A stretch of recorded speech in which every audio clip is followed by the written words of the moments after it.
Hello everyone, I am Charul. I welcome you all on my channel Education at Your Doorstep. This is a 15th lecture in the lecture series of Ecology and Environment, in which we are going to talk about the rainforest of the tropical oceans, that are the corals. We will be discussing about the different types of coral reefs and also about the zooxanthellae and the Anthrozoa. After that, we will discuss about the ecological conditions which are required for the growth of the corals. After that, we will talk about the coral bleaching and the various causes. And at last, we will be talking about the significance of the corals and the various steps which are being taken by the government in order to protect the corals of India. But before that, I want to ask you some questions and you have to write down the answer in the comment section. Which layer of the atmosphere is responsible for the burning of the meteor? Write down the name of the layer of atmosphere which have 1. Maximum temperature, 2. Minimum temperature, 3. Maximum volume. Why there is thermal inversion in the stratosphere and the thermosphere? And you have to write down when does the temporary thermal inversion takes place in the lowermost layer of the atmosphere. If you don't know the answer of these questions and you are finding any problem, then please watch my previous videos. The link is given below in the description. And if you have any doubt regarding any lecture, you can follow me on my Telegram channel, that is Education at Your Doorstep. And guys, please subscribe to my channel if you have not subscribed yet. Let's talk about the corals. Guys, हमने mangroves वाले lecture में देखा था कि mangrove is basically a community of the grass, herbs, shrubs and the trees which are growing in the littoral zone. लेकिन हमारे corals ना तो grasses हैं, ना herbs, ना shrubs और ना ही trees. They are basically the superorganism. सुपरऑर्गेनिज्म का मतलब क्या हुआ? ये बहुत कॉम्प्लेक्स है. इसका मतलब इसमें एक से ज़्यादा स्पीशीज प्रेजेंट है. ऑब्वियसली गाइज इसमें एक से ज़्यादा स्पीशीज प्रेजेंट है. इसमें एक प्रेजेंट है प्लांट स्पीशीज एंड दूसरी है एनिमल स्पीशीज. तो ये बेसिकली ऐसा सुपर ऑर्गेनिज्म है जिसमें कि प्लांट बॉडी प्रेजेंट है बेसिकली हमारे एनिमल में. मतलब एनिमल की बॉडी के अंदर हमारा प्लांट कंपोनेंट रिसाइड करता है. एंड जो प्लांट कंपोनेंट है वो है बेसिकली एक तरह की एल्गी जिसे बोला जाता है जूज़ैंथेली. एंड इसमें हमारा क्लोरोफिल प्रेजेंट है जिसको यूज करके वो सनलाइट के प्रेजेंस में एंड कार्बन डाइऑक्साइड को अपनी बॉडी में फिक्स करके खाना बनाती है. एंड गाइज अगर दो जाने आपस में एक साथ रह रहे हैं तो ऑब्वियसली उन्हें कुछ ना कुछ एक दूसरे से फायदा होता है. तो इसमें क्या होगा?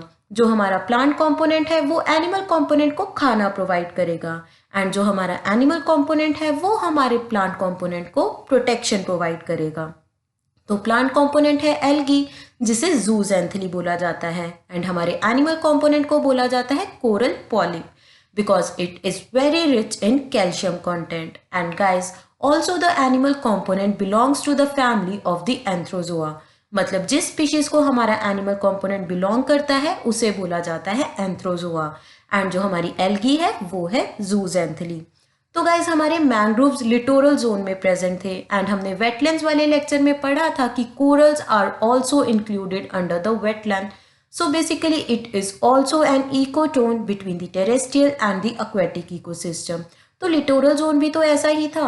नहीं गाइस, अगर हम लोग लिटोरल जोन से aquatic ecosystem की तरफ जाएं तो लैंड पर वाटर लॉगिंग बहुत ज़्यादा हो जाएगी क्योंकि वहाँ पर हमारी लैंड बहुत ही ज़्यादा डीप प्रेजेंट होगी हमारे वाटर में.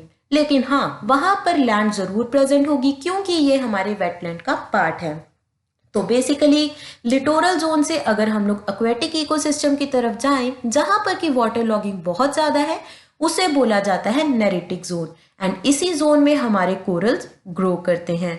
गाइस लिटोरल जोन में बहुत अच्छे से सनरेज पेनिट्रेट कर पा रही थी, यहाँ पर भी करती हैं लेकिन कंपैरेटिवली कम एंड यहाँ पर वाटर लॉगिंग भी ज़्यादा होती है as compare to the littoral zone. Now coming to the plant component of the coral, which is also known as the zooxanthellae.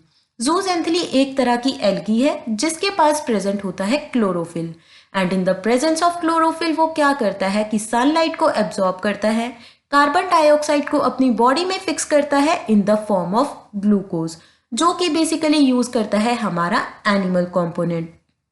तो गाइज हमें पता है कि कोरल्स बहुत ब्यूटीफुल दिखाई देते हैं, बहुत कलरफुल होते हैं एंड उनके हर एक कलर की कुछ ना कुछ सिग्निफिकेंस होती है।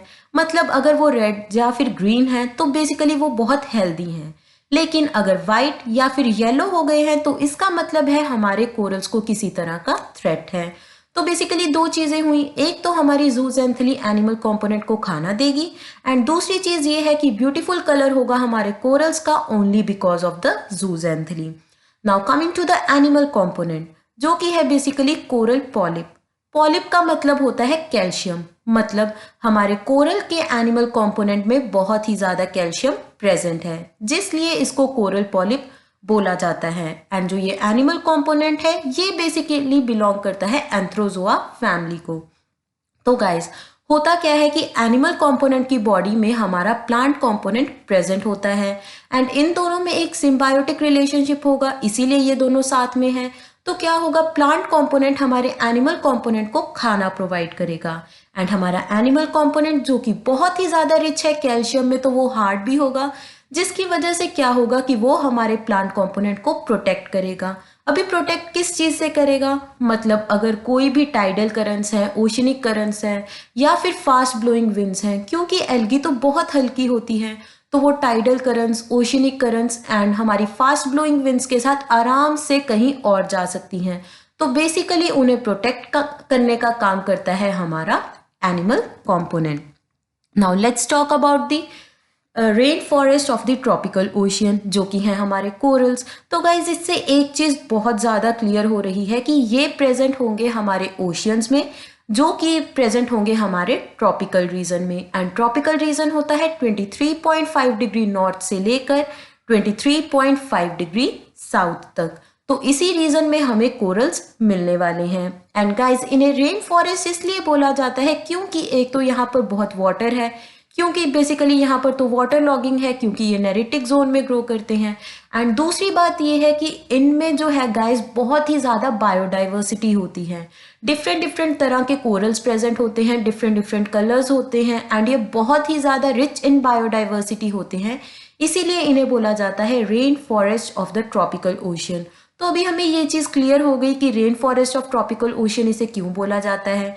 एक तो ये हमारे ट्रॉपिकल ओशियंस में प्रेजेंट है एंड दूसरा इनकी बायोडाइवर्सिटी हमारे रेन फॉरेस्ट के साथ हम लोग कंपेयर कर सकते हैं because corals are very rich in biodiversity.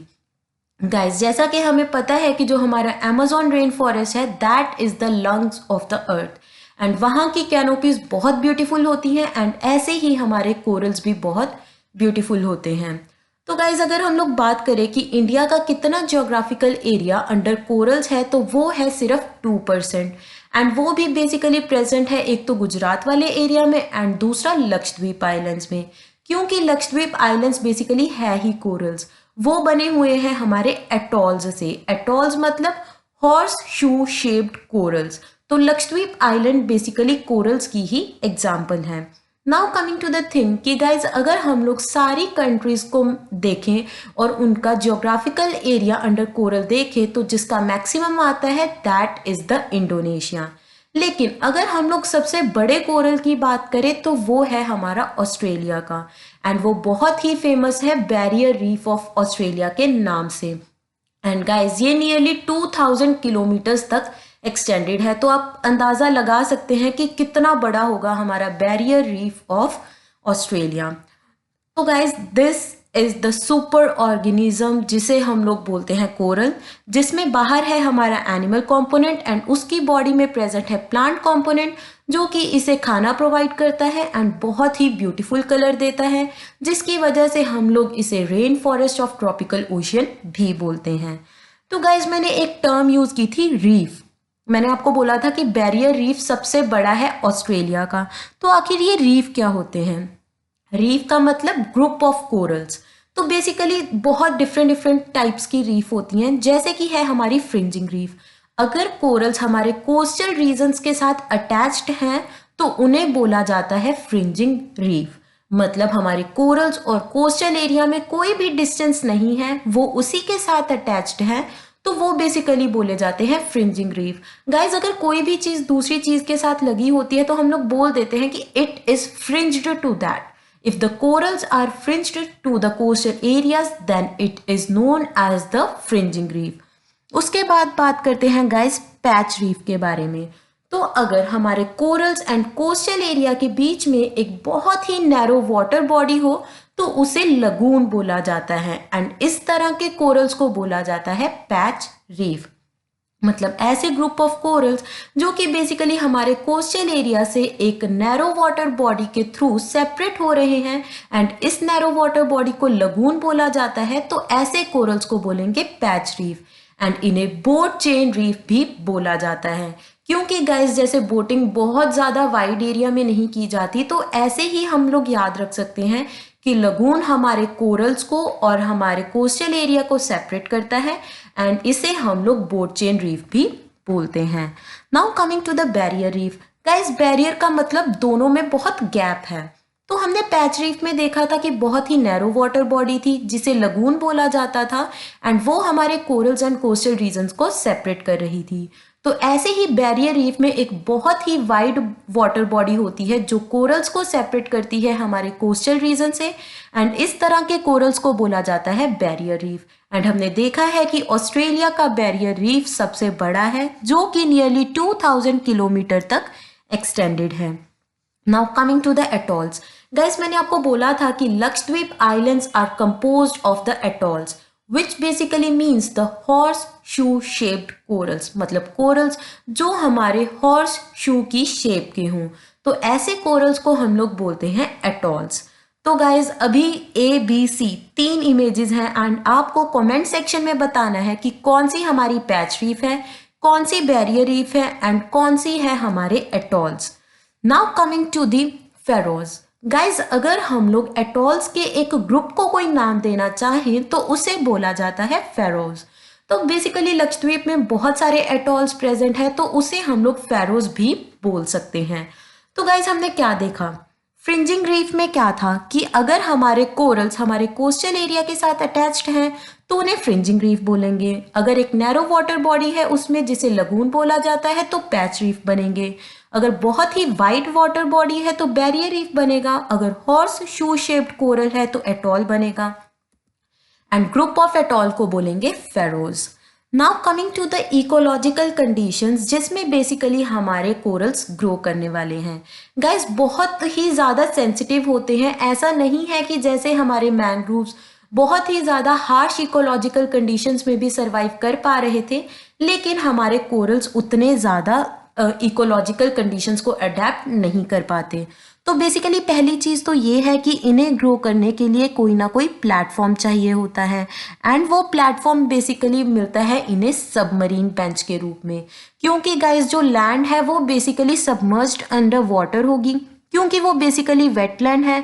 तो होगा क्या कि उनके पास लैंड होगी लेकिन उसके ऊपर बहुत ज़्यादा वाटर होगा एंड ऐसे ही जोन को नेरिटिक जोन बोला जाता है। लेकिन हमारे एनिमल कंपोनेंट को रहने के लिए कोई जगह चाहिए इसलिए वहाँ पर सबमरीन बेंच का होना ज़रूरी है।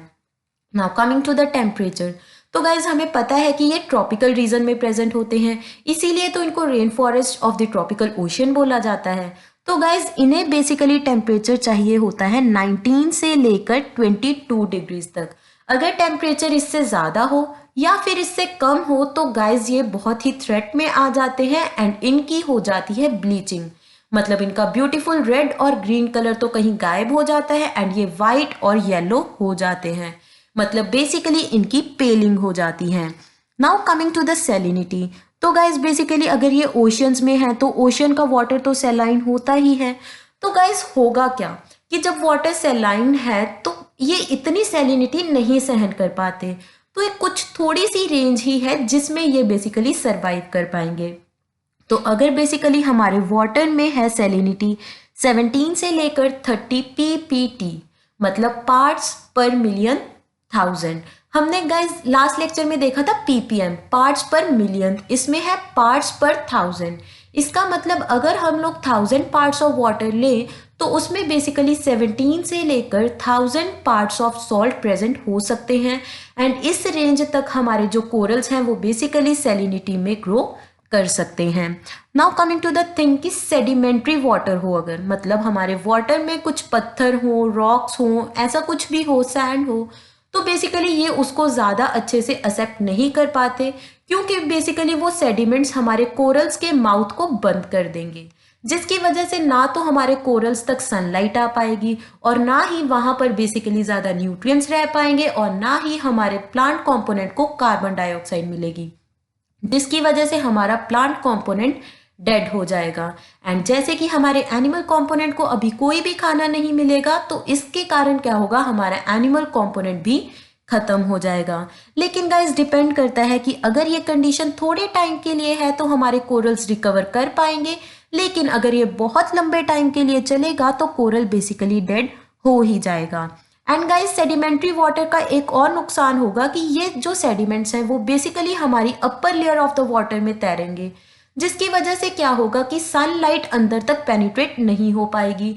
एंड लेकिन हमारे कोरल्स को ग्रो करने के लिए तो चाहिए सनलाइट, क्योंकि उसमें प्रेजेंट है plant component, and plant component को एनिमल कंपोनेंट के लिए खाना बनाना है, तो अगर सनलाइट नहीं आएगी तो ये बहुत ही थ्रेट में आ जाएंगे।